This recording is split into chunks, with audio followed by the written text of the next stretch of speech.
dipakai jadi momentum aja, panggung dia lagi terdesak. Dengan dia sekarang menyatakan dia tidak mau dengarkan ICC. Saya terus terang, Mas Indra, agak pesimis. Dari posisi Indonesia terbatas. Kita bukan anggota dari ICC. Nah, bahasa kasarnya apa ya? PHP kali. Kalau saya ya setuju. Kita nggak bisa napas tentang ICC. Yerusalem itu adalah epicenternya spiritualnya dunia. Gitu, mau lahirnya agama apapun lah. Ya, kecuali Islam lah yang membela diri Israel. Dia satu-satunya bangsa di Timur Tengah dan satu-satunya Yahudi di dunia. Itu malah mau dimusnahkan gitu. Kalau begini akan terus muncul kelompok pejuang yang bagi mereka adalah Hamas. Tidak ada pilihan lain gitu. Dan Indonesia, kita nggak dalam posisi mendukung Hamas. Kita juga nggak dalam posisi mendukung Israel. Ada satu kekuatan besar untuk menjegal Palestina menjadi negara. Bagaimana Kuwait, bagaimana Yordania, bagaimana Uni Emirat Arab, bagaimana Qatar, dan lain-lain, dan Arab Saudi. Kenapa membantu Israel? The mother of the disease-nya itu Amerika di sini. Amerika yang memecah belah semua negara Arab. Siapa yang mau beli kalau Timur Tengah terus damai? Itu aja yang paling harus melindungi Israel, or else ekonomi Amerika Serikat mungkin bisa dibuat runtuh. Ada saatnya Indonesia ini tidak hanya omong-omong saja gitu. Kita diceramahi terus sama negara-negara maju. Kita harus lawan. Israel itu mampu membuat doktrin dunia tak berdaya gitu. Itu seolah lumpuh. Pintu diplomasi itu merasa sudah lumpuh gitu. Ya bukannya tidak mungkin. Ya, Amerika Serikat akan menurunkan Netanyahu. Bilang begini, menekan Biden, tapi Biden harus melakukan operasi intelijen untuk menurunkan Netanyahu. Itu yang bisa kita lakukan, itu adalah mempengaruhi rakyat Israel. Biarkan nanti mekanisme di dalam negeri yang bisa menurunkan Netanyahu. kembali dari dalam, yang menurut saya agak tidak mungkin. Indra, jadi Mas Indra ini yang jadi pengamat, bukan kita. Tuh.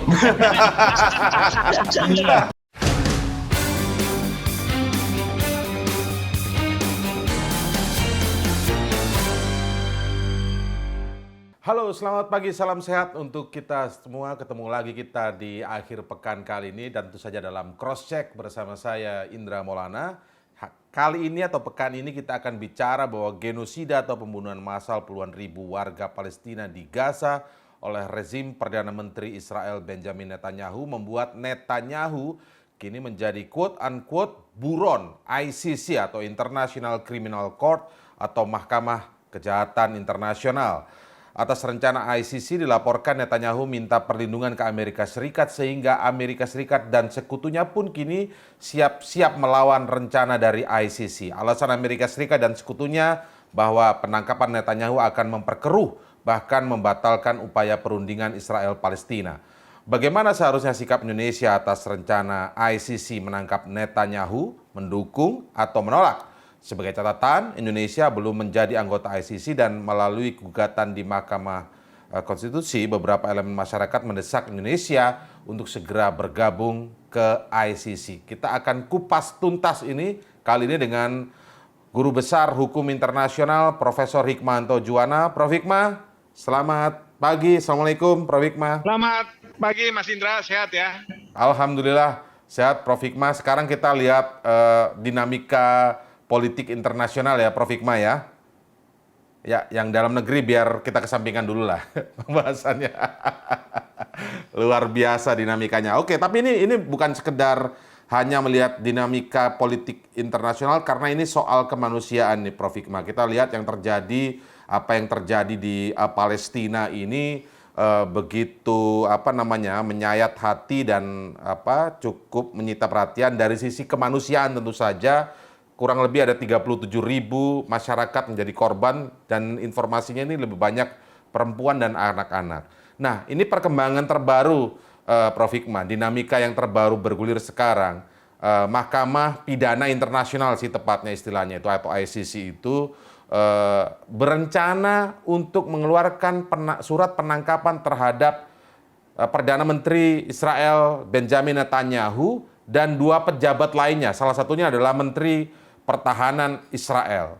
Pendapat Prof. Hikmah sendiri soal kekuatan ICC ini sendiri seperti apa? Sebelum kita bicara bagaimana dia akan mengeluarkan penangkapan, posisi standing dari ICC di mata dunia internasional ini seperti apa, Prof. Hikmah.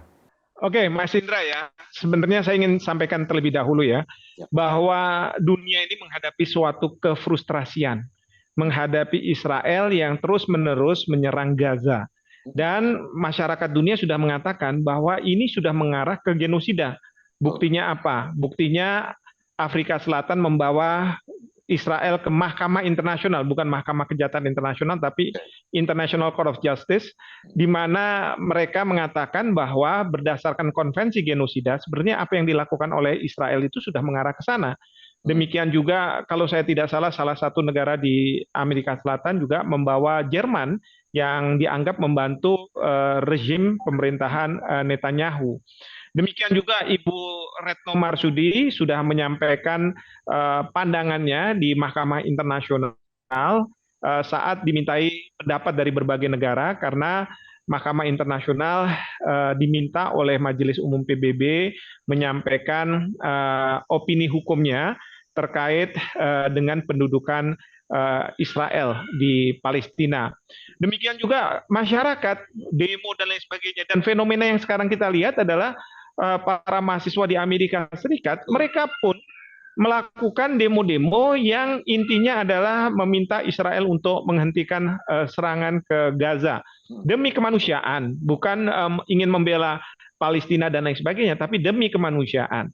Nah, intinya adalah ini luar biasa sekali apa yang dilakukan oleh Perdana Menteri Netanyahu. Bahkan kita tahu Iran pun sudah melakukan serangan. Mungkin di antara negara-negara yang ada, Iran merupakan satu-satunya negara yang berani melakukan serangan ke Israel, walaupun tidak besar ketika itu, dan kemudian juga sebenarnya serangan yang sudah diberitahu bahwa Iran akan melakukan serangan tersebut. Nah, tapi intinya adalah dunia menghadapi kefrustrasian, dan belakangan ini kita tahu Mahkamah Kejahatan Internasional atau ICC ya, International Criminal Court, berencana untuk mengeluarkan surat penangkapan terhadap Perdana Menteri Netanyahu dan Menteri Pertahanan. Nah, permasalahannya, tadi kan ditanya, kira-kira bakalan efektif atau tidak sih? Saya terus terang, Mas Indra, agak pesimis. Kenapa saya katakan saya agak pesimis? Karena apa yang dilakukan oleh ICC, ini pernah juga dilakukan terhadap Presiden Rusia, Presiden Putin, ketika Putin melakukan serangan ke Ukraina.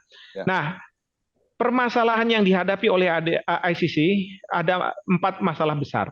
Pertama adalah apakah negara yang katakanlah akan dibawa pejabatnya itu merupakan anggota dari ICC atau tidak, ya, Statuta International Criminal Court.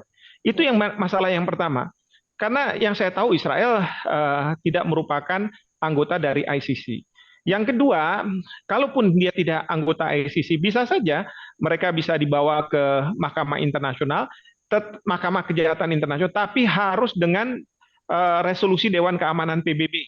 Nah, kalau kita bicara resolusi Dewan Keamanan PBB, maka saya yakin Amerika Serikat akan melakukan veto, walaupun negara-negara ada yang mensponsori untuk membawa masalah ini ke ICC. Nah, itu juga yang jadi masalah. Ketiga, kalau katakanlah akhirnya masyarakat internasional melalui PBB atau melalui cara lain bisa mendukung surat penangkapan terhadap Perdana Menteri Netanyahu. Yang jadi masalah adalah siapa yang akan membawa itu ke Belanda, ke Den Haag. Karena kita tahu kalau misalnya kejahatan nasional kan bisa ada polisi, kerjasama dengan polisi.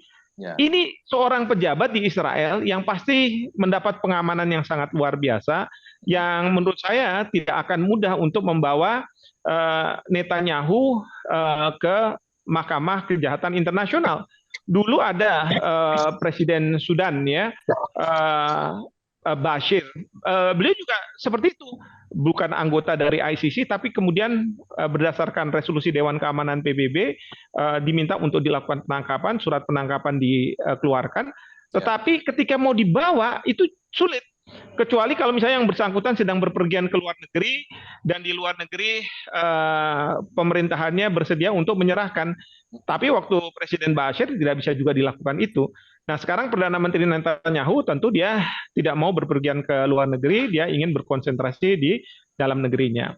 Nah, yang terakhir, nah ini tentangan dari negara-negara seperti Amerika Serikat, negara-negara Barat yang mengatakan bahwa tidak akan terjadi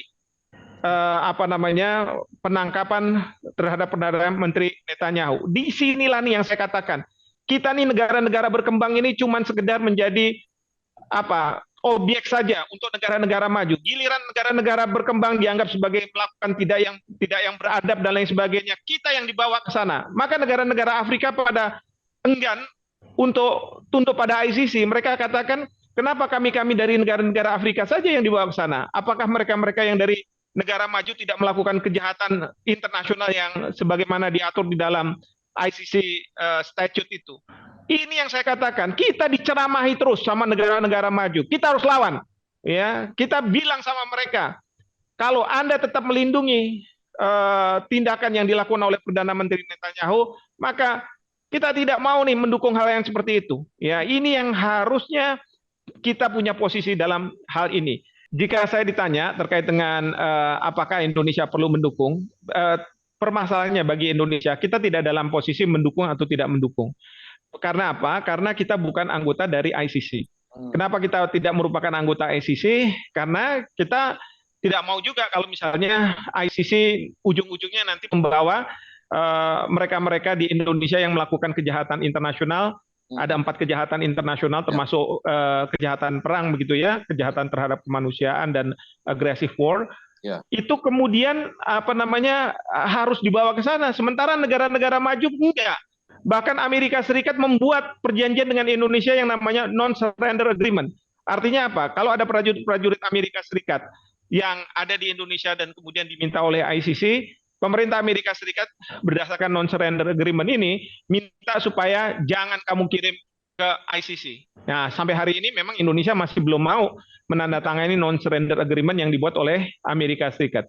Jadi, saya ingin mengatakan bahwa kita tidak dalam posisi untuk mengatakan mendukung atau tidak mendukung apa yang dilakukan oleh ICC. Tentu kita berharap bahwa ICC ini bisa melaksanakan tugasnya dan benar-benar bisa melakukan penangkapan terhadap Perdana Menteri Netanyahu, walaupun tadi saya katakan saya agak sedikit pesimis, ya, karena menurut saya satu-satunya cara untuk bisa menghentikan Perdana Menteri Netanyahu ini adalah menggerakkan rakyat Israel, oposisi Israel, untuk menurunkan Perdana Menteri Netanyahu. Dari dalam. Dengan harapan, iya, ganti pemerintahan, ganti kebijakan. Itu yang seharusnya dilakukan oleh masyarakat dunia. Sebelum ke Bu Koni dan Pak Ple yang sudah bergabung. Halo, salam sehat Bu Koni. Pak Ple. Ya, Assalamualaikum. Waalaikumsalam. Ya, sedikit saya tambahkan ke Prof. Pokoknya, Prof. habis ketemu kamu, Koni. 2 kali ya. Jadi kalau soal sebenarnya secara ini ke basic dulu ya. Kalaupun ICC artinya Mahkamah Pidana Internasional atau Mahkamah Kejahatan Internasional itu polisinya tanda kutip itu siapa yang membawa? Ada nggak sih berdiri sendiri atau di bawah UN atau tidak?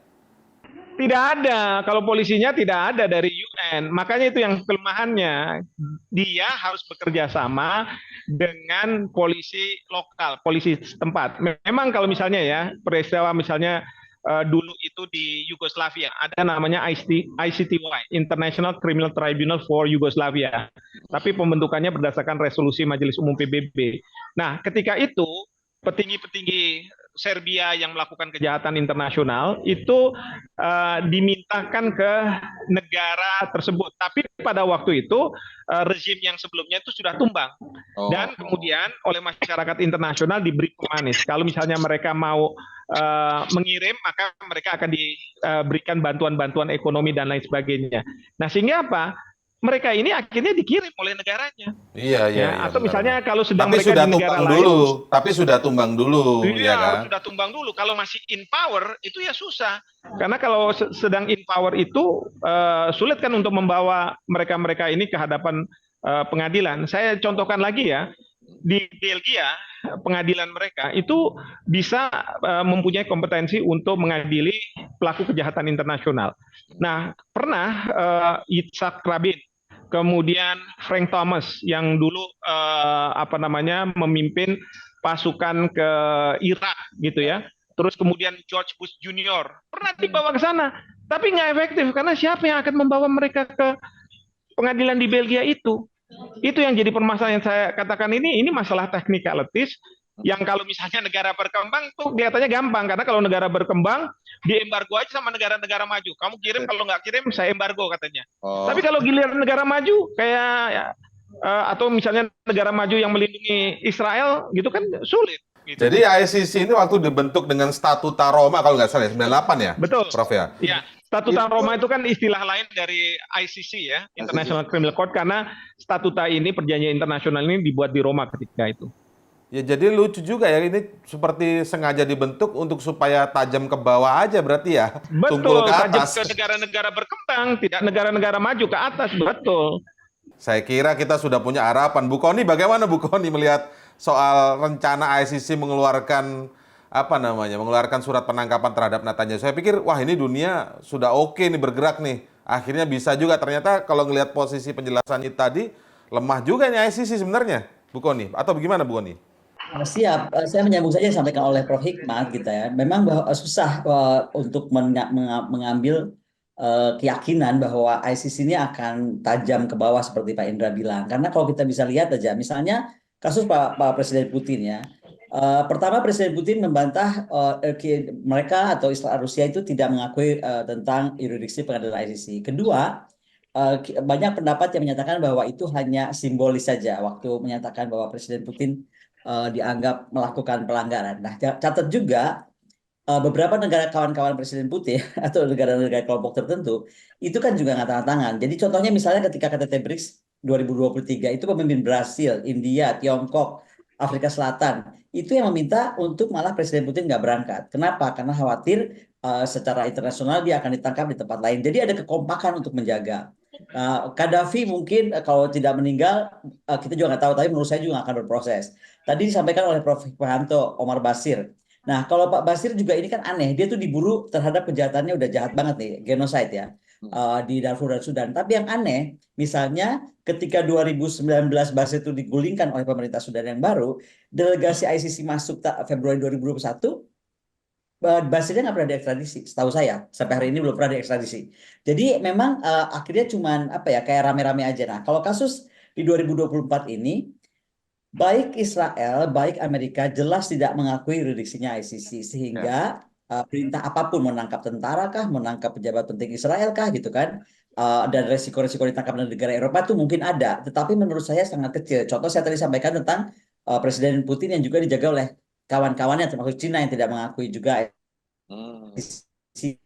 Nah, jadi tambahan lagi, juru bicara Dewan Keamanan Nasional Amerika menyatakan bahwa berkali-kali kami sampaikan, ICC itu tidak memiliki yurisdiksi dan dia tidak akan, maksudnya Amerika tidak akan mendukung tentang tindakan ini. Nah, belum lagi pernyataan Presiden Netanyahu sendiri bahwa yang dilakukan oleh ICC ini adalah salah karena ini antisemit. Kenapa? Karena ini melemahkan hak membela dirinya Israel.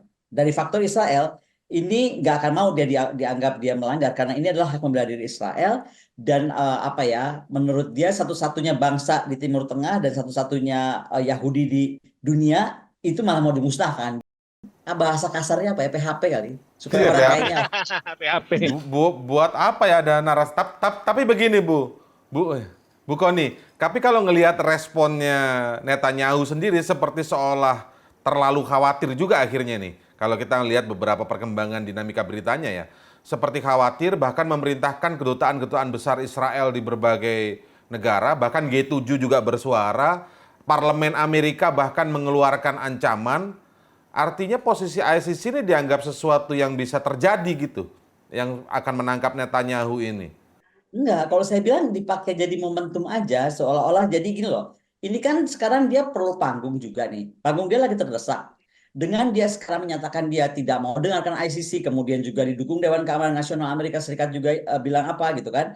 Jadi dia merasa bahwa oke, ini wajah Israel. Bayangkan loh statement tadi yang dia bilang bahwa pertama kalau ICC memaksakan itu sama aja akan menggenocide orang-orang Israel dari bumi. Kan satu-satunya bangsa Yahudi cuma di situ. Jadi kalau bangsa Yahudi ini dihilangkan, itu buat dia genocide. Nah itu kan pernyataan yang menurut saya nggak bisa dikeluarkan narasinya dia balikan gitu ya. Ya, narasi ini dia perlu ngomong, perlu panggung. Nah, panggung ICC ini buat dia pakai. Kalau nggak kapan dia ngomong gitu? Aneh banget kan? Oke. Jadi dia menciptakan panggung ini sebenarnya ya. Dia tahu ICC itu Ya, lemah. menurut saya dia sedang bikin panggung dengan tadi menggarisbawahi kalau kamu gini terus sama Timur Tengah berarti kamu menggenosid bangsa Yahudi yang satu-satunya di muka bumi gitu. Bagaimana Pak Play melihat ICC yang kalau saya sih sempat melihatnya dari responnya tadi ya, responnya Amerika, bahkan parlemennya menyiapkan katanya nih, menyiapkan undang-undang baru yang akan membenarkan Amerika menggunakan kekuatan militernya di Den Haag kalau ICC memaksakan mengeluarkan surat penangkapan terhadap Netanyahu. Gitu. Baik, selamat sore Mas Indra. Jadi saya melihatnya kembali, pokok masalahnya itu kan soal Israel dan Palestina ini. Inti masalahnya pemihakan kepada Israel dan pemihakan kepada Palestina. Itu masuk ranahnya ini meluas lagi. Selain dari kemarin yang ada di level UN, multilateral itu yang coba melalui jalur itu ternyata juga diveto. Tidak ada pilihan lain. Coba melipir lewat jalur yang lain yang juga belum tentu ada hasilnya. ICC, ICJ gitu. Tapi ada usaha dari kelompok-kelompok perlawanan terhadap penjajahan ini melalui lembaga-lembaga yang di mana di situ kekuatan Amerika dengan vetonya itu bisa dihindari ya. Salah satunya itu hakim-hakim di Den Haag, di ICJ maupun di ICC dianggap pada awalnya adalah bisa memberikan sebuah keadilan dan sebuah pertolongan kepada Palestina. Nah, makanya di sini di ICC kalau saya melihat tidak hanya lawyers di Chili misalnya 650 lawyers pengacara Chili menggugat, juga ada di Amerika kelompok-kelompok LSM yang berkekuatan Palestina yang pro Palestina juga menggugat, pemerintah Biden menggugat melalui ICC. Semua cara dicoba untuk mendapatkan perlindungan bagi perjuangan Palestina, kan itu intinya.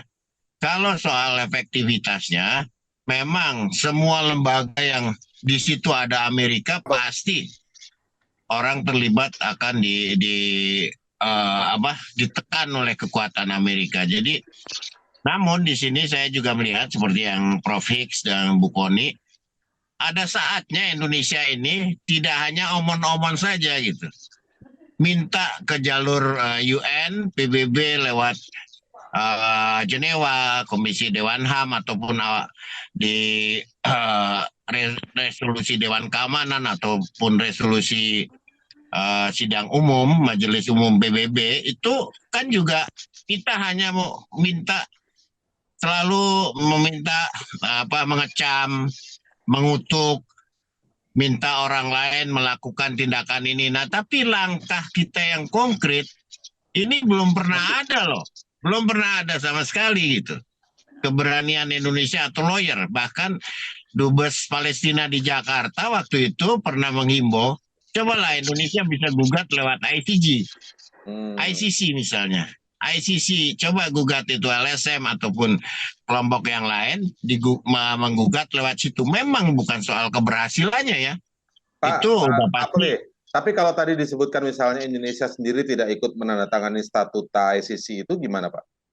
Itu kalau menurut Dubes Palestina dan seperti yang lain, tampaknya bisa saja gitu. Mengajukan.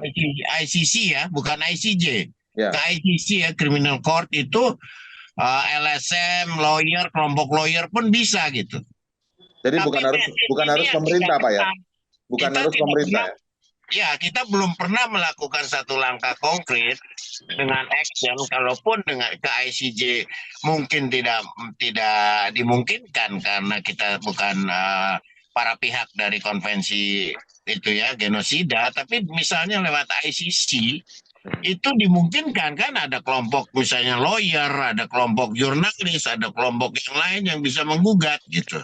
Meskipun hasilnya nanti juga belum ketahuan, tapi ada satu hal penting bahwa ada tindakan baru dari kita melakukan langkah politik yang lebih berani gitu menghadapi Israel ini. ada satu Kalau- voices, bukan noises kita gitu, voices yang kita oke lah, semua jalur sudah kita laksanakan, kita lalui, tapi nggak ada hasilnya juga kan? Cobalah dengan cara baru gini. Karena contoh misalnya negara-negara Amerika Latin itu malah dimotori South Africa itu memiliki keberanian yang luar biasa gitu di non-blok ini gitu. Misalnya sekarang Pak juga Kolombia, Nicaragua, El Salvador menggugat gitu. Ya, Kolombia Nah, memutuskan hubungan diplomatiknya ya. Memutuskan hubungan diplomatik bahkan. Jadi ada langkah sesuatu yang baru untuk menyikapi konflik ini meskipun hasilnya itu hampir sama. Ya, Ini ya. pun juga kan Amerika Boleh nggak saya jangankan tambahkan ini, AS silakan. jangankan Sebentar Bu Koni. Oke, jadi intinya ikhtiarnya Pak ya terus dilakukan ya. sebenarnya ada. Kalau Ikhtiar pernah baru. buntu di Meskipun ini sini, kan, iya jelas. kerjakan yang lain. Kongres Amerika sudah McCarthy itu sudah bilang kita akan balas negara yang menjatuhkan ke ICC ini. Tapi jadi keroyokan ini sudah berlangsung. Israel minta bantuan Amerika, minta bantuan Inggris, minta bantuan Swiss, minta bantuan semua kekuatan dunia. Nah, negara berkembang ini sekarang motornya siapa gitu? Kan justru malah dari negara-negara Amerika Latin yang notabene betul-betul non-Muslim gitu. Oke. Termasuk itu kekuatannya ya. Baik. Jadi menurut saya baik kita melakukan itu, coba jalur lain yang dibuka adalah ICC. Nggak ada yang lain gitu ya. Saya ke Bu Koni dulu untuk memberikan tanggapan tadi. Bu Koni silakan. Saya tertarik sama pernyataannya Pak Play karena saya jadi ingat keputusan Jaksa Penuntut Umum Bensouda ya tahun 2020. Jadi waktu itu akhirnya masalah yurisdiksi itu kalau nggak salah diperpanjang masa pertimbangan selama 30 hari dan karena ada 50 negara komplain memberi masukan, kemudian ada 180 organisasi Palestina, 50 LSM waktu itu. Yang diajukan apa? Amicus Curiae gitu. Nah, waktu itu kalau nggak salah mengajukan tuh Austria, Brazil, Kanada, Ceko, Jerman, Hongaria ya. Iya, Uganda malah. Nah, ini nyambung yang tadi Pak Play sampaikan. Harusnya peran Indonesia juga lebih apa ya? Apakah masuk dari Amicus Curiae atau kau masuk dari mana? Tetapi mungkin ada argumentasi yang lebih menohok gitu dari kita negara sebagai pendiri non-alignment movement. Menurut saya itu akan jadi sangat penting. Karena sekali lagi kalau kita mau lihat riwayatnya dari 2014, 2015, 2019 dan lain-lain, sebenarnya kan itu main-main di urusan pertama Israel nggak mengakui, kemudian juga kalaupun Palestina mengakui, tapi kan Palestina bukan dianggap negara kayak gitu tuh terus terjadi gitu loh. Jadi maju mundur tentang Palestina itu negara atau bukan. Coba itu bertahun-tahun loh masalah Palestina itu negara atau bukan walaupun dia sudah meratifikasi. Itu menjadi sebuah persoalan gitu. Di sisi lain tadi saya sampaikan dari faktornya Israel dia pasti akan besar kepala dan juga akan lebih confident karena pihak Amerika juga sangat-sangat menentang gitu untuk itu. Mas Ya, Indra, boleh nggak saya sampaikan? silakan Saya Prof. sebenarnya gini, Pak Ble ya, ini LSM nggak bisa bermain kalau misalnya di ICC. Karena ini kan ibaratnya orang yang melakukan tuduhan, yang bisa melakukan tuduhan itu adalah jaksa. Jadi di ICC itu ada jaksanya, ya, Attorney Generalnya itu, dialah yang mengeluarkan surat penangkapan juga. Rencana akan mengeluarkan surat penangkapan. Jadi di sini ini bukan seperti Dewan HAM yang LSM bisa memberikan masukan dan lain sebagainya. Jadi di sini ini di ICC itu kayak proses kalau kita bicara pidana di Indonesia. Iya. Kan kalau misalnya proses pidana itu kan nggak bisa dilakukan oleh misalnya yang bukan jaksa penuntut umum. Ya. Itu harus jaksa penuntut umum baru nanti di lawannya itu dia ada penasehat hukum. Nah, itu yang membuat kita Indonesia itu tidak bisa juga kalau misalnya kita dorong LSM kita atau misalnya Indonesia tiba-tiba masuk gitu ya. Pemerintahnya nggak bisa juga ya? Pemerintahnya juga nggak bisa karena apa? Karena pemerintahnya kita tidak merupakan anggota dari ICC. Nanti kan orang akan bertanya, akan nanya standingnya apa? Anda kira-kira masuk di sini? Ya, jadi memang kalau kita bicara Indonesia, memang kita punya banyak keterbatasan. Banyak yang mengatakan misalnya, kenapa kita nggak gugat Israel di Mahkamah Internasional? Ya karena kita bukan peserta dari konvensi genosida. Bagaimana, kenapa Indonesia tidak melakukan pemutusan hubungan diplomatik? Ya hubungan diplomatik aja nggak punya. Gitu. Kan gimana mau memutuskan gitu. Jadi memang dari posisi Indonesia kita agak terbatas. Nah, pada waktu Ibu Menlu bicara di Mahkamah Internasional terkait dengan Palestina, saya katakan mungkin kita kalau misalnya bicara bahwa ini harusnya jangan dan lain sebagainya, mungkin nggak akan berpengaruh ya. Tapi kalau misalnya Ibu Enggak, Mas. Silakan. Makasih ya. Kalau Ibu Menlu berpidato yang isi pidatonya menggelegar, bisa membangkitkan rasa kemanusiaan dunia, itu yang penting. Dan itu sudah dilakukan. Ya, tetapi memang kita tahu bahwa kalau real action itu sulit karena apa? Real action itu akan counter oleh negara-negara yang mendukung Israel seperti Amerika Serikat, Inggris dan lain sebagainya, dan ini semua karena lobby Yahudinya yang sangat kuat di sana. Kan kita tahu di sana banyak warga negara Amerika Serikat yang keturunan Yahudi yang dia memegang ekonomi Amerika Serikat. Jadi siapapun presiden di Amerika Serikat itu akan sulit untuk tidak sejalan dengan pemerintah Israel karena ada tekanan-tekanan lobby Yahudi itu. Nah, saya selalu mengatakan kalau misalnya seperti itu yang bisa kita lakukan itu adalah mempengaruhi rakyat Israel domestik. Dengan cara seperti apa itu mempengaruhi? Apakah seperti tenda-tenda protes mahasiswa di Amerika yang kemudian dibubarkan oleh polisi setempat, kemudian di Eropa juga terjadi? Apakah gerakan moral seperti itu yang mungkin bisa juga ditiru di Indonesia? Apakah begitu, Prof. Hikmah? Bisa seperti itu, tapi bisa juga kita memviralkan kejadian-kejadian di Palestina. Karena menurut saya ya, rakyat Israel banyak juga yang diembargo informasi yang terjadi di Gaza. Sehingga kita tahulah kalau udah perang kayak begitu, pemerintah akan sangat membatasi informasi yang masuk ke negaranya.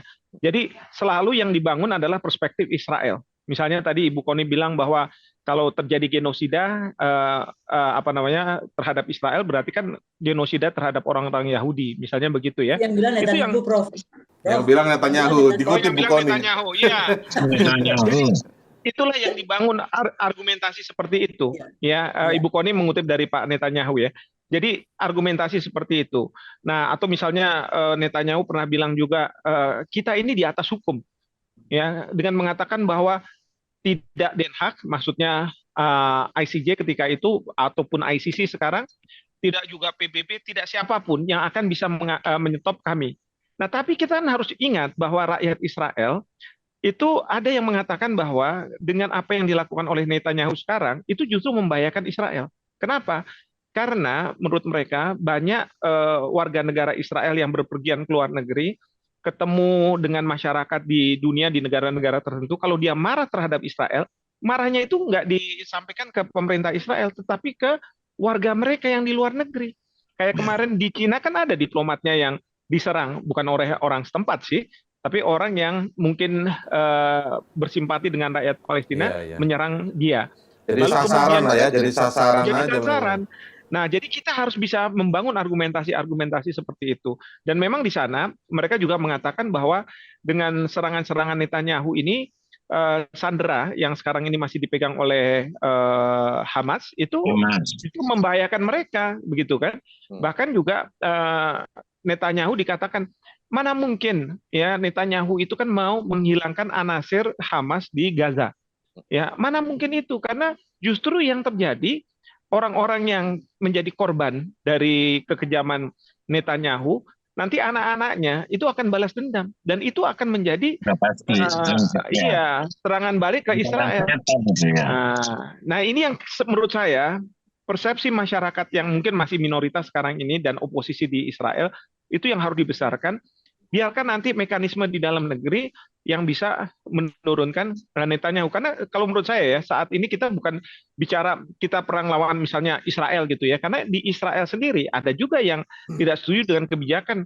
Kita sebenarnya berhadapan dengan pemerintahan Israel yang merupakan personalitas wujud dari negara Israel, dan pemerintah itu sekarang ini dipimpin oleh Netanyahu yang punya garis seperti yang sekarang kita lihat gitu.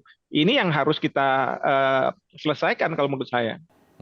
Ya, saya berarti ini kembali kepada apa yang dikatakan Prof. Hikmah pertama kali. Dunia mengalami kefrustrasian, mengalami kebiadaban Netanyahu. Nah, kefrustrasian ini apa nggak ada celah sama sekali untuk melakukan perlawanan terhadap ketidakadilan dan kebengisan seperti ini? Harusnya kan tetap ada gitu sebenarnya ya. Gimana ini pendapat dari Pak Play dulu? Silakan Pak Play. Iya Pak Play. Ya, jadi saya merasakan dari satu dasawarsa inilah makin ekstrim bahwa pintu diplomasi itu merasa sudah lumpuh gitu. Itu diplomasinya siapa Pak? Tidak efektif gitu ya, dilakukan semua pintu diplomasi untuk meletakkan Palestina dalam perjuangan yang sesungguhnya mencari kemerdekaan itu menghadapi begitu banyak benturan yang semakin sulit gitu. Sampai kejadian pasca 7 Oktober itu tampak sekali bagaimana Israel itu mampu membuat doktrin dunia tak berdaya gitu. Semua aspek apapun menghadapi Israel itu dibuat dunianya itu seolah lumpuh tak berdaya menghadapi kekuatan Israel. Dan di sini pasti Amerika dan negara Barat itu jelas komplisit ya, jadi masuk ke dalam pergulatan itu baik langsung maupun tidak langsung. Nah, pintu doktrin dunia yang tak berdaya ini yang diciptakan Israel itu terus berlangsung sampai kemarin pengakuan terhadap Israel yang digelindingkan oleh Al Jazair untuk dapat resolusi DKPBB pun digagalkan begitu mudah gitu oleh veto Amerika. Jadi hampir semua pintunya menurut saya sudah hampir tertutup gitu. Hanya ada beberapa tadi mencari celah bagaimana menumbangkan dari dalam. Sekarang demo pro Palestina di Amerika, di Eropa begitu kuat. Itu sejauh mana betul-betul mampu merubah warga Amerika atau warga Eropa itu bersikap seperti itu dan mendesak pemerintahnya melakukan perubahan kan itu. Atau Pak Play. Itu juga di Israel gitu. Ya, atau Pak Play mungkin tekanan politik ini bisa. Pak Play, apakah mungkin salah satu langkah konkretnya pertama Indonesia meratifikasi atau mengikuti Statuta Roma itu tentang ICC itu. Ini saya mau lihat pendapat Pak Play dulu nanti Prof. Hikmah. Ini prominent ini penentang nih Prof. ini. Saya ikutin dari dulu nih Prof. ini menyatakan jangan masuk, jangan menjadi para pihak Statuta Roma tuh. Aduh. Kalau Pak Play gimana saya tanya Pak Play dulu. Ya kalau saya kita nggak bisa napas gitu perjuangannya. Balik lagi ke UN, balik lagi ke New York, ke Jenewa, sidang umum PBB, Majelis Umum Dewan Keamanan, nanti diveto. Kemudian turun ke bawah lagi, lobby-lobby majelis sidang majelis umum yang tidak mengikat, tidak binding, semakin merosot lagi gitu. Hanya himbauan moral. Jadi kemarin tuh harapan kecil memang lewat ICJ dan lewat ICC ini oleh negara-negara yang punya menjadi para pihak gitu, Amerika Latin atau negara lain yang harus kita dorong itu untuk menggunakan itu walaupun itu juga hasilnya tidak efektif ya Prof ya. Sampai sekarang ini apalagi kemampuan untuk eksekusi menangkap itu. Ya, kalau Pak Play setuju nggak itu diratifikasi?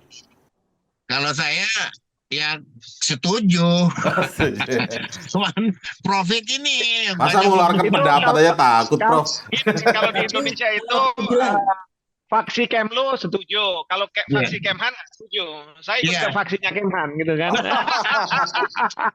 Betul. Tapi gini, saya yakin ya, coba nih sebentar lagi jaksa di ICC itu kalau nggak salah orang mana begitu ya? Ya, Betsonda siapa namanya? Betsonda siapa namanya? Ya. Iya.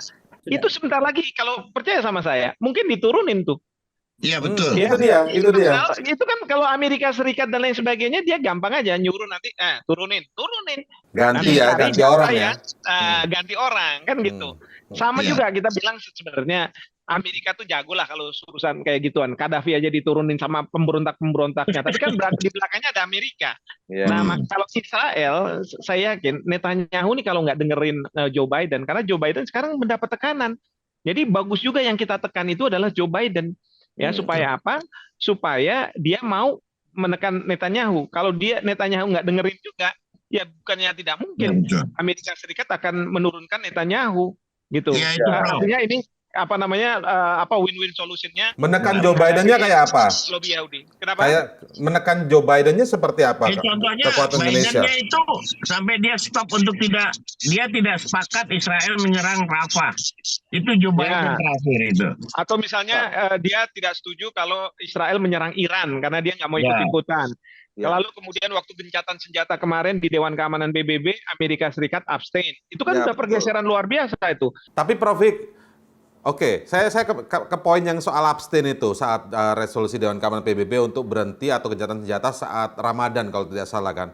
Tapi kan itu dilanggar oleh Netanyahu, dilanggar Israel, tapi tidak ada hukuman atau dampak apapun terhadap Netanyahu. Artinya gimana itu? Jadi resolusi Dewan Keamanan PBB ini kalau misalnya mau efektif harusnya ada enforcement-nya.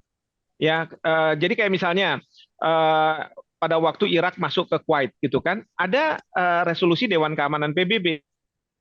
Iya. Tapi ada enforcement-nya. Enforcement-nya apa? PBB memandatkan multinational forces untuk melakukan serangan ke Irak. Nah, kalau misalnya dengan Israel, nggak ada. Amerika Serikat itu dia, mungkin makanya dia menyerang maksudnya Israel. percuma juga menekan itu yang Biden tadi dong. Pak Play bilang, begini, menekan Biden, tapi Biden harus melakukan operasi intelijen untuk menurunkan Netanyahu. Nah, itu operasi intelijen. Jadi jangan langsung terang-terangan menyerang Israel, karena itu pasti nggak mungkin. Karena lobby Yahudi pasti akan marah. Dan saya yakin nanti kan ini sebentar lagi ada pemilihan presiden. Ya, mungkin aja Presiden Trump yang akan menang. Kalau kemarin kan pada waktu Iran menyerang Israel, Trump bilang, kalau saya di Oval Office, maka tidak akan terjadi Iran menyerang Israel. Karena kalau misalnya Presiden Trump yang ada di Oval Office, maka dia serang dulu Iran.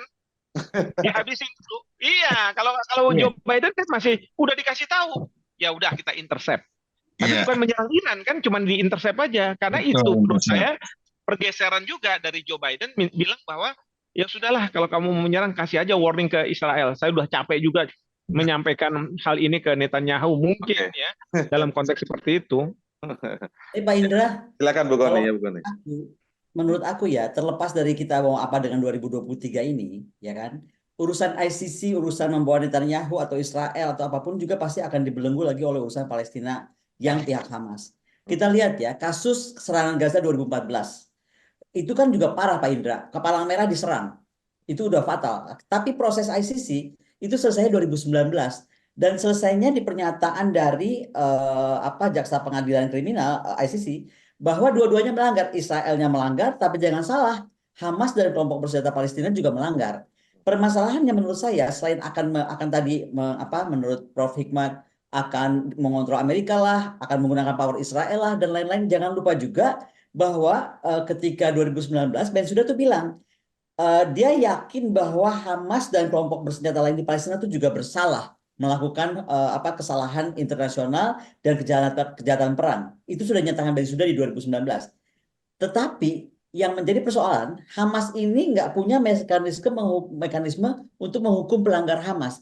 Menurut saya ini pun juga akan dipakai Israel untuk tidak mau dia juga disentuh, gitu loh. Jadi bukan saja urusan Israelnya, tapi juga ada urusan Hamas yang bukan negara tanda kutip, tetapi dia menjadi pelanggar kejahatan perang, tapi nggak punya mekanisme mengaplikasikan hukuman pelanggaran. Jadi kalau buat Israel mungkin lah, kalau misalnya juga nggak bisa, gue juga nggak mau gitu. Jadi maksud saya jangan dilupakan Hamas sendiri dan kelompok bersenjata Palestina di 2019 dinyatakan oleh Fatou Bensouda dia juga pelanggar atau melakukan kejahatan perang. Ya, kalau saya ya, melihatnya gini, mungkin saja Hamas melakukan pelanggaran hukum perang dan lain sebagainya. Dan Indonesia, kita nggak dalam posisi mendukung Hamas. Kita juga nggak dalam posisi mendukung Israel. Yang kita dukung itulah adalah kemanusiaan. Jadi ini yang saya lihat politik luar negeri kita itu adalah bagaimana kemanusiaan, serangan sampai 37.000 orang yang civilians gitu ya, orang-orang yang tidak berdosa, anak-anak mungkin perempuan, orang tua, itu yang harus dihentikan. Bahwa kalau misalnya Anda punya perang misalnya antara Hamas dengan Israel, so be it, itu selesaikan aja gitu kan. Tetapi jangan kemudian orang-orang yang tidak berdosa. Tapi faktanya sekarang kan tetap itu merambah kepada masyarakat sipil ya, Prof. Hikmah ya. Saya ingin tanyanya begini agar supaya lebih selanjutnya pertanyaan awam nih. Oke, kesannya ke Netanyahu sulit banget. Di belakangnya ada siapa namanya Amerika. Dalam hal ini Biden lah misalnya ya, ada Amerika selalu.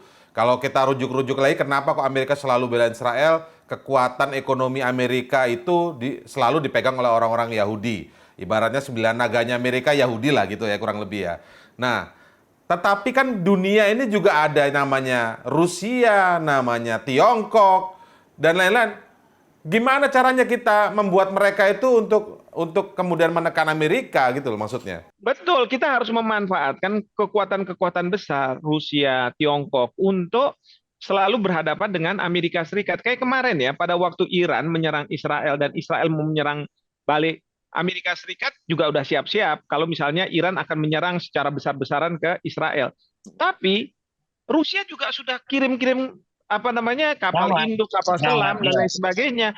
Jadi kita perlu nih balance of power itu harus ada. Kita nggak mau didominasi oleh satu kekuatan saja gitu. Jadi dalam konteks seperti politik luar negeri bebas aktif ini, ya kita ini yang harusnya bisa mendekat merapat kemana supaya Amerika Serikat agak khawatir. Wah, banyak nih negara-negara yang merapat ke Rusia, merapat ke Tiongkok, sehingga menjadi tekanan tersendiri bagi Amerika Serikat untuk tidak terus-menerus melakukan pembelaan terhadap Israel. Jadi itu Mas Indra. Jadi Mas Indra ini yang jadi pengamat, bukan kita.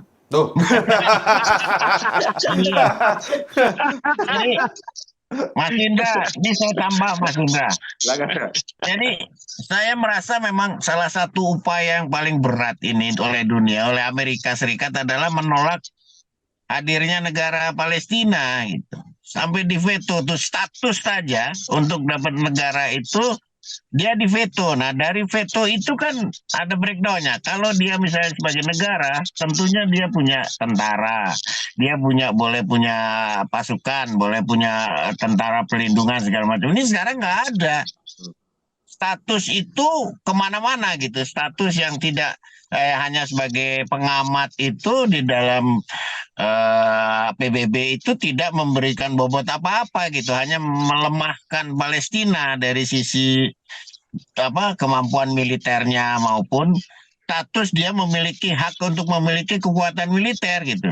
Jadi ya terus kalau begini akan terus muncul kelompok pejuang yang bagi mereka adalah Hamas, tidak ada pilihan lain gitu. Kita pun merasakan seperti itu ketika negara besar ini melakukan penindasan yang demikian hebat. Gitu. Memang masalah kemanusiaan, tapi kalau status kemerdekaannya ini terus diganjal dan dengan veto semacam ini ya, apalagi solusi dua negara gitu. Enggak, tapi yang bisa veto itu hanya Amerika ya? Maksudnya kayak Rusia dan Tiongkok itu apa nggak bisa ikut memperkuat misalnya kalau di veto Amerika tapi ada Rusia, Tiongkok gitu yang nggak setuju ya dengan veto kemarin Amerika. Dua aja udah abstain masih bisa kan, Inggris sudah abstain itu, Prancis juga Prancis dan Swiss tidak voting untuk di situ pun tetap tidak lulus gitu. Jadi ini memang ada satu kekuatan besar untuk menjegal Palestina menjadi negara. Nah itu juga kita betul saya seperti Prof gitu, kita harus berani melobi negara-negara non-AS untuk mengumpulkan kekuatan bersama menentang Amerika dalam konteks ini gitu. Oke. Silakan Bu Koni. Tapi menentang Pak Indra, menentang bagaimana contoh ya? Saya lihat aja kemarin itu serangan Iran itu harusnya sukses berat menurut saya, harusnya dengan pendadakan seperti itu. Tapi kita bisa lihat bagaimana kemudian baterai udara permukaan, bagaimana juga aset-aset Amerika yang basisnya di Yordania, UEA, Qatar, Kuwait, ya kan? Apalagi Irak, ya kan? Yordan, itu kan juga bagaimana langsung tidak langsung, direct tidak direct itu melindungi Israel dan menjaga dari luluh lantak oleh Iran. Nah, sekarang kan pertanyaan berarti bukan cuma urusan Amerika dong, bagaimana Kuwait, bagaimana Yordania, bagaimana Uni Emirat Arab, bagaimana Qatar dan lain-lain dan Arab Saudi. Kenapa mereka tetap menjaga, tanda kutip ya, membantulah kalau nggak menjaga, membantu Israel untuk kalau luluh lantak oleh Iran. Itu kan juga jadi pertanyaan, jadi bukan semata Amerika Serikat sih kalau menurut aku. Jadi ada sebuah konteks yang pernah kita bahas lebih besar, apakah ini larinya nanti ke Sunni Syiah ya kan? Kalau itu jadi bahaya juga dan lain dan sebagainya gitu. Karena kalau dari informasi pernah kita The mother of the disease-nya itu Amerika di sini. Amerika yang memecah belah semua negara Arab pun gitu. mother of the disease ya. Ya, ini masalahnya bukan gitu. Ini saling tunggang menunggang gitu ya. Oh. Nah, Jadi ya, saling tunggang menunggang gitu kan. Amerika menunggangi nanti permusuhan negara-negara Arab dengan Ya, Iran gitu kan. soal Tunisia seperti ya. itu. Iya. Tapi kan ya itulah keadaan dunia. Tapi saya penasaran gini nih, sebenarnya karena kalau kita melihat yang sempat viral ya, ketika Joe Biden muda di parlemen, itu bicara bagaimana harus menjaga Israel karena ada investasi besar bagi Amerika, kalau nggak salah gitu.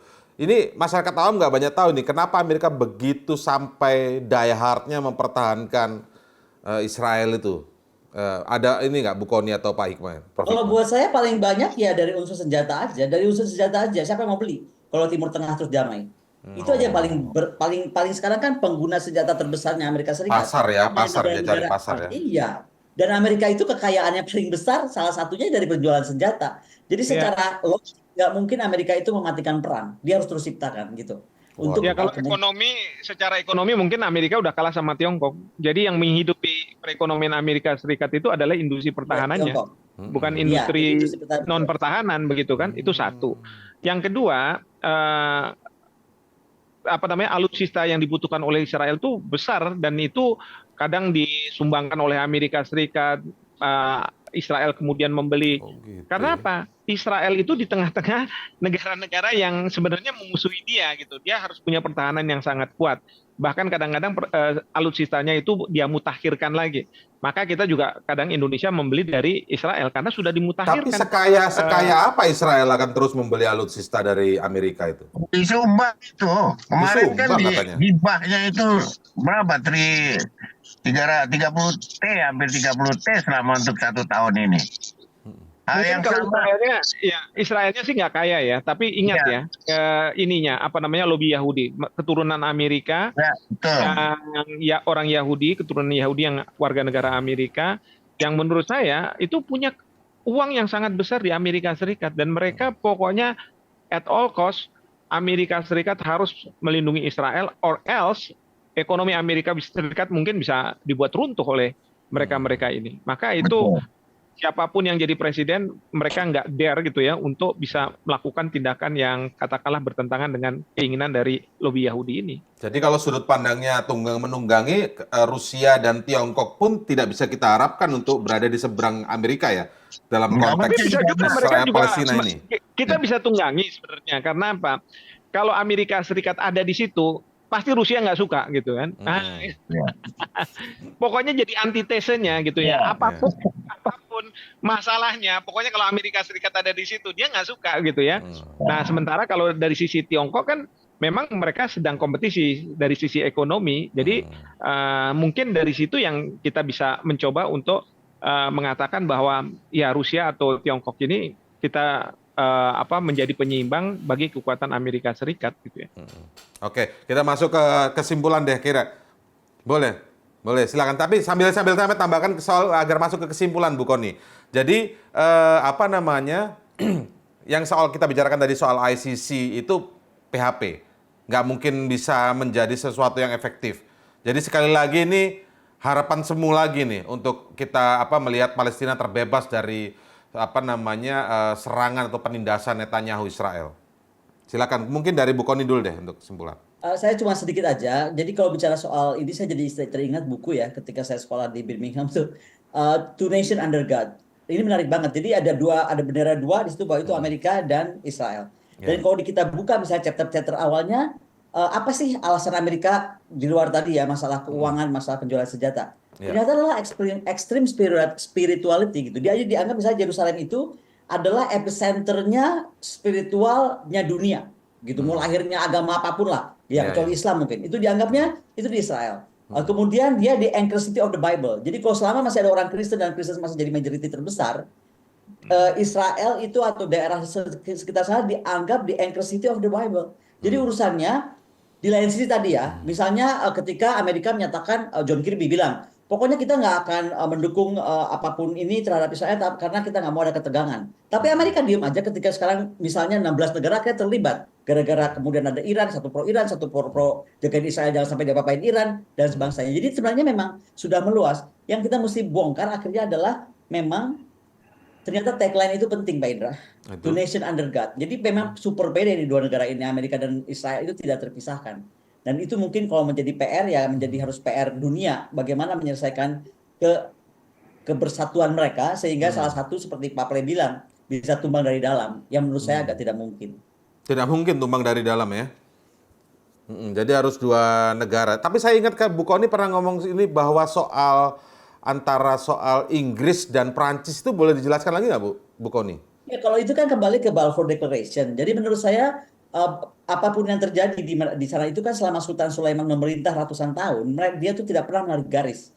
Ketika Balfour kemudian juga Prancis Kolonel II ini terlibat menarik garis itu, kemudian jadilah keributan ini. Makanya saya sarankan, apakah tidak Indonesia lepaskan dulu ICC dan lain-lain, tapi menggunakan power kita itu untuk justru mendorong kepada PBB, dudukanlah akar masalah ini dari situ gitu. Nggak pernah ada yang mundur dari Balfour Declaration. Balfour Declaration itu very powerful loh, 57 kata. 57 kata itu bikin perang sampai sekarang sebenarnya.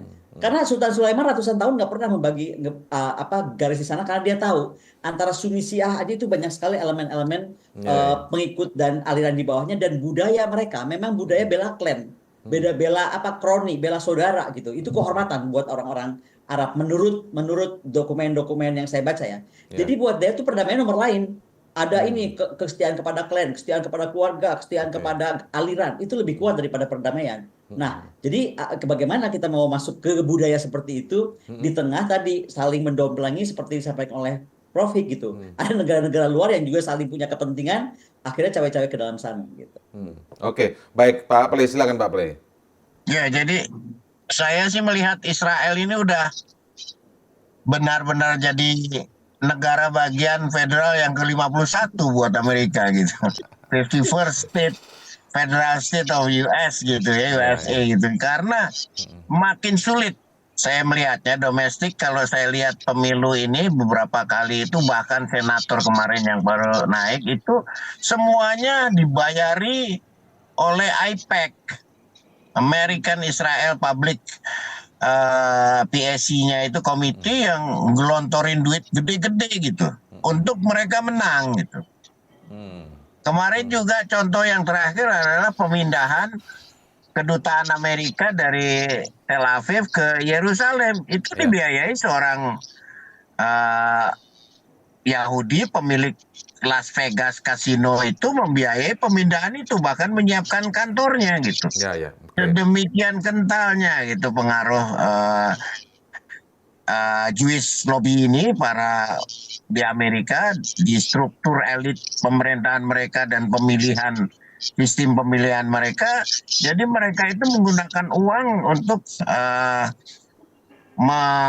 menciptakan barisan pemimpin yang pro Israel. Nah, saya mau tanya nih, kalau konteksnya politik Amerika nih, Pak Play, Republik atau Demokrat yang lebih sangat Israel? Ya, hampir dua-duanya. Oh, dua-duanya ya? Nggak, maksudnya kalau sekarang kan rencananya akan bertarung lagi Trump nih versus Biden nih, rematch misalnya gitu ya. Trump itu juga tidak bisa diharapkan berarti dalam konteks kalau kita lihat pemindahan Tel Aviv kedutaan Amerika di Tel Aviv ke Yerusalem pada masa Trump itu dibayari oleh seorang miliuner Yahudi yang Zionis yang anggota AIPAC, ketua AIPAC. Dan siapa saya lupa namanya, tapi itulah dia yang membiayai semua gitu. Nah, itu kekuatan Trump tapi sukses lahirkan Abraham Accord loh, itu penting sebenarnya. Iya, itu dia, itu lain ceritanya lagi. Tapi ini domestik, kemampuan politik Amerika untuk mandiri itu tidak sepenuhnya bisa dilakukan gitu. Dia pasti akan menjadi condong kepada lobby Yahudi.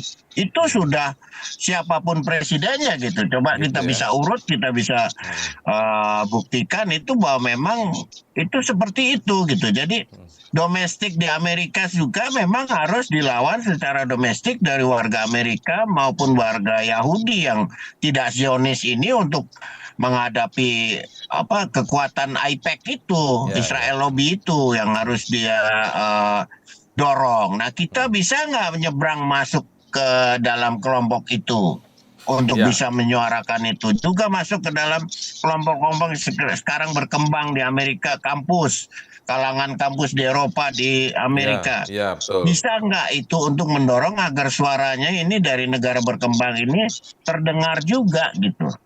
Maksudnya pemerintah kita bisa bergerak atau seluruh elemen masyarakat Indonesia? Harusnya dua-duanya bisa bergerak, Dua-duanya. pemerintah juga harus bergerak gitu. Ini ke depan ya, Pak Prabowo dengan entah siapa Menteri Luar Negerinya yang baru gitu, mungkin bisa menggunakan cara-cara yang lebih baru, yang lebih up to date gitu untuk menghadapi kedalaman perjuangan kita gitu. Kalau enggak ya hanya kejadian berulang seperti ini, melakukan hal yang berulang gitu. Ya.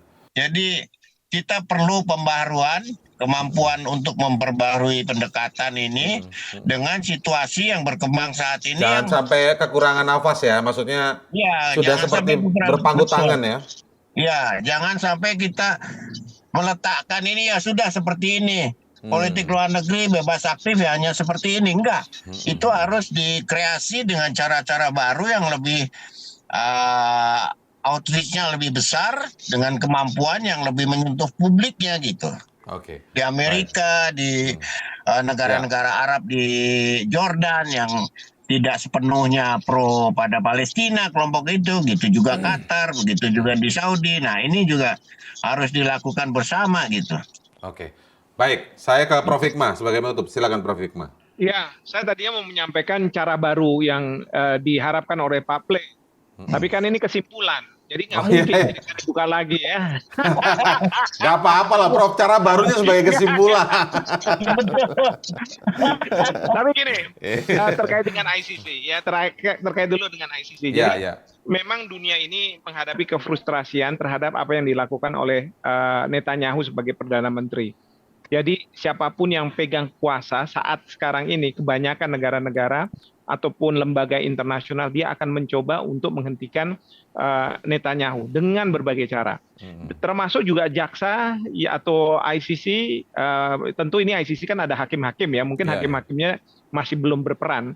Tetapi jaksanya ini sudah mulai menginisiasi kalau misalnya mengeluarkan surat penangkapan. Ya, tapi pinternya Amerika Serikat, dia bilang nanti saya mungkinkan serdadu saya, tentara saya untuk masuk ke Den Haag. Ya, Saya bilang kayak berlebihan banget sih seperti kayak begitu itu. Ya kan, buat apa? Tapi mungkin Amerika Serikat ingin memberikan pelajaran kepada siapapun yang pegang kekuasaan, untuk kamu jangan coba-coba macam-macam. Karena saya ada di belakang Israel, dan Israel itu akan saya tanda kutip perbolehkan untuk melakukan serangan-serangan ke Hamas walaupun ada collateral damage-nya yang sangat luar biasa, karena dia melakukan hak untuk membela diri mereka. Itu yang kita harus pahami. Lalu yang kedua, bagaimana upaya yang kita bisa lakukan? Kalau menurut saya sudah saatnya ya dunia itu bicara keras bahwa hukum internasional itu hanya dijadikan legitimasi, alat untuk membenarkan tindakan, bukan aturan yang kita harus pedomani semua negara. Ya, karena selama ini Amerika Serikat itu berperan sebagai hakim yang menentukan benar atau salah. Padahal dia bisa beracara juga, dia punya kepentingan nasional. Nah, itu dia. Ya boleh seperti itu. Nah, itu yang kita harus suarakan, kita keraskan, kita pertanyakan sekarang negara-negara maju, negara-negara barat yang selalu menceramah kita tentang hukum internasional, harus tunduk pada hukum internasional, sementara ketika mereka punya kepentingan nasional, mereka justru mengingkari itu semua. Jadi Amerika itu tergantung sama negara-negara berkembang di bidang apa kira-kira, Prof? Supaya punya daya tawar. Di bidang pasar, misalnya soal Amerika Serikat punya industri pertahanan, mereka kan ingin bahwa industri pertahanan ini hasil-hasilnya itu diserap, dibeli dan lain sebagainya. Pasar, ya. Mereka butuh itu. Kedua juga mereka butuh soal lingkungan. Soal lingkungan. Iya, lingkungan juga iya. Tapi juga penting itu adalah negara-negara yang bisa berhadapan dengan Rusia, dengan Cina, Tiongkok begitu ya, karena mereka nggak mau kalau misalnya frontal gitu. Jadi dia ada proksi-proksi tertentu yang akan menghadapi mereka begitu. Nah ini yang menurut saya dari semua ini sebenarnya kalau ide barunya itu adalah pertama kita pemerintah kita selalu mengatakan yang kita bela adalah kemanusiaan. Jadi kalau misalnya kita bela kemanusiaan, siapapun yang menentang kemanusiaan, termasuk Amerika Serikat, harus kita lawan. Nah, cuman lawannya itu kalau kita sendiri kan nggak mungkin. Nah, kita harus membuat koalisi, ya, coalition of humanity, yang kita sama-sama ini untuk melawan kezoliman yang dilakukan oleh Amerika Serikat. Siapa yang ada di situ? Harusnya ada Rusia, ada Tiongkok dan lain sebagainya. Supaya apa? Kita nggak mungkin kita nggak akan berhadapan-hadapan ya kekuatan ini, tapi paling nggak ada daya getar untuk mengatakan bahwa enough is enough. Dunia tidak bisa lagi dalam posisi yang tidak melakukan apapun terhadap kezoliman terhadap kemanusiaan. Kayaknya ada ajakan dari Tiongkok bikin koalisi-koalisi gini deh untuk melawan AUKUS sama The Quad ya Bu Kony. Tapi enggak juga Pak Indra, kalau saya boleh masuk ya ke urusan ini. Yang disampaikan Prof. Hikmahanto itu sangat menarik untuk ide membangun koalisi orang-orang pro humanitarian atau perlindungan pada manusia. Tetapi jangan salah, kita tuh selalu bicara antara carrot dan juga stick gitu. Contoh aja ya, ketika The Quad mau dibikin atau AUKUS mau dibikin.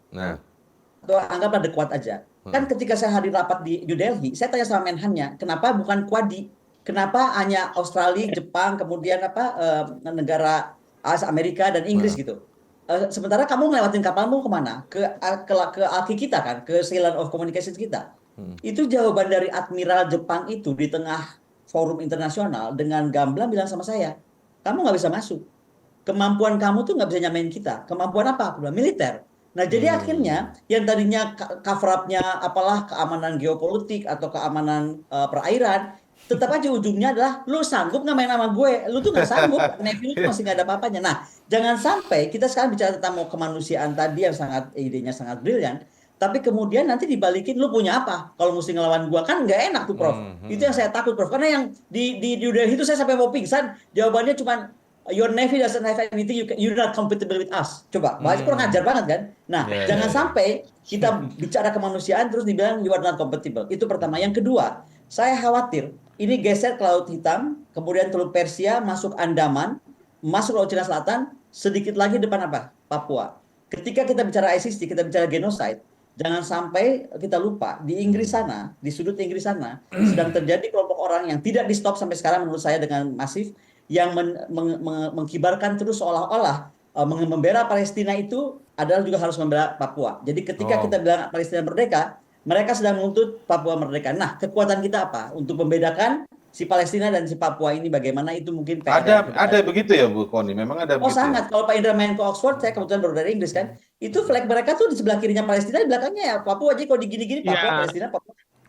Ada kantor perwakilan lah. Mereka mengatakan ya sama-sama ini kan pembebasan. Tapi gini ya, kalau menurut saya memang kita kalau dari segi alutsista nggak mungkin lah menghadapi misalnya negara-negara besar itu. Tapi kan yang kita mainkan itu adalah negara-negara seperti Tiongkok, Rusia ini yang harus menghadapi Amerika Serikat dan lain sebagainya. Karena kemampuan senjata mereka itu boleh dikatakan mampu gitu ya. Sementara kalau kita sih saya yakin sih nggak mampu. Tetapi kan koalisi ini harus kita inisiasi bahwa nanti akan di take up oleh negara-negara besar lainnya ya silahkan gitu ya. Tapi harus ada inisiasi untuk memikirkan bahwa kemanusiaan itu menjadi penting. Jadi jangan sampai kemanusiaan itu versi dari negara-negara barat aja dan selama ini kita dibohongi gitu, diceramahi tapi mereka tidak menjalankan. Itu sih sebenarnya yang idenya itu. Oke. Baik, mungkin sampai di sini dulu ya diskusi kita. Baik. Kita berharap ada memang sebuah upaya yang konkret dari dunia dan Indonesia juga mampu berperan di sana soal Palestina ini. Sekali lagi, kalau Bu Kony di episode sebelumnya pernah ngomong upaya kita untuk Palestina jangan sampai cuma jadi ajang pansos. Kalau dari siapa namanya Pak Ple tadi ngomong jangan sampai upaya kita soal Palestina ini hanya omong-omong kan gitu. Ya, kita berharap kita punya progres ke depan melihat bagaimana Palestina ini bisa terlepas dari kebengisan Netanyahu Israel. Terima kasih Bu Koni, Pak Ple, Terima kasih. Prof. Hikmah atas waktunya bersama kami. Sehat selalu, terima kasih. Selamat siang, sampai jumpa. Baik, terima kasih sekali lagi. Ya, itu tadi diskusi kita di akhir pekan kali ini dalam Crosscheck. Saya terima kasih untuk Anda yang terus menyaksikan Crosscheck di kanal YouTube medcom.id setiap hari Minggu pukul 10 waktu Indonesia Barat. Sampai jumpa.